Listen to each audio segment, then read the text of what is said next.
I'm doing some editing for a professor actually, in a large writing of his, and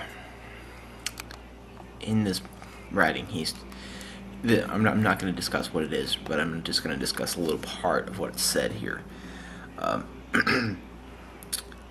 there are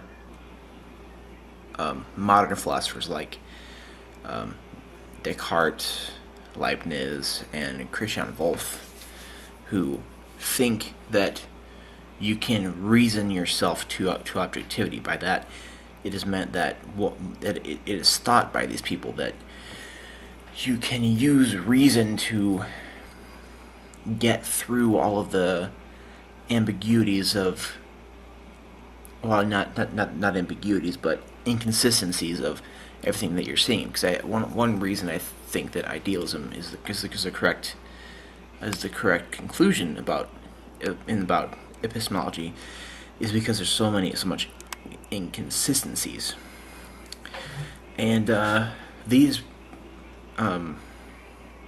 philosophers, these modern philosophers, are thinking that you can just reason yourself through these inconsistencies and sort of get out of them.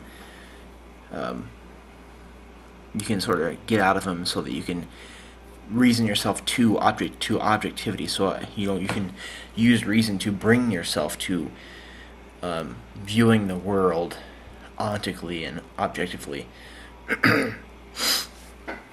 And I would like to talk about what reason really is. Reason, I think, is a ground sense that we have, or that most people have. It's a ground. It's a, it's like the bedrock of our understandings, and it's a bedrock of our mind. It's a bedrock of our consciousness, I think, and that's what other things can be built upon. Other things are built upon are able to reason through things, and reason is actually defined as being able to be logical, being able to be rational, and figuring out if things are logical or if they're illogical, pointing out fallacies, and figuring out, making sure that what you're saying is pretty much kosher, I guess. And I guess that if I would want to define this further, like using reason towards objectivity, I would want to sort of talk about what this might be if it just to give this little position a chance. I think it would have to be more than just using reason. You would have to sort of, I think when you use reason, you have another component. When you're creating arguments, you have reason and logic here, and then you have some other component based on what you're arguing for. You have this reason. You need to have this reason and logic component here all the time. But then there's always going to be this component here, which has to do with whatever you're arguing about. If you kind of make these two cohesively work together, then you can have a good argument. But I find it difficult to believe that you can use your own mind to move towards objectivity ever, or to look at the world as factually existent beings, with full knowledge that they are fully existent beings. I just wanted to point this out, that I think reason is a very basic concept, and I think it might even be,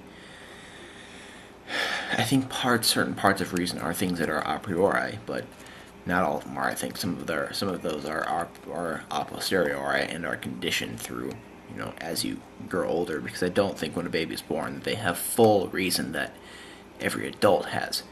But I just think with looking at the entirety of reason and looking at the entirety of objectivity arguments, You can make all those arguments cohesively work together. Your reason and your arguments for that. We can make them all work together fully.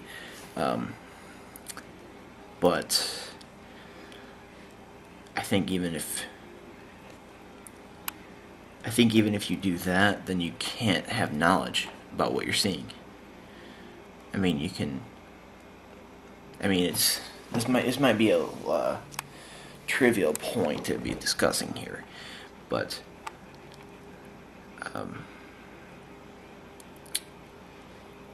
I really think it needs to be addressed here. As an idealist myself, I think it needs to be addressed that you can't just reason yourself out of problems that you have. You can't reason yourself out of problems. You have to have a lot more there. Reason is necessary. It is. You can't have arguments without reason and rationality and logic. You can't have arguments without that ever. But you can't just use reason and using your head. You can't just use your head and all the time just to rationalize yourself out of it. It's not possible. Because you still can't bring yourself to knowledge about any of the things that you're seeing.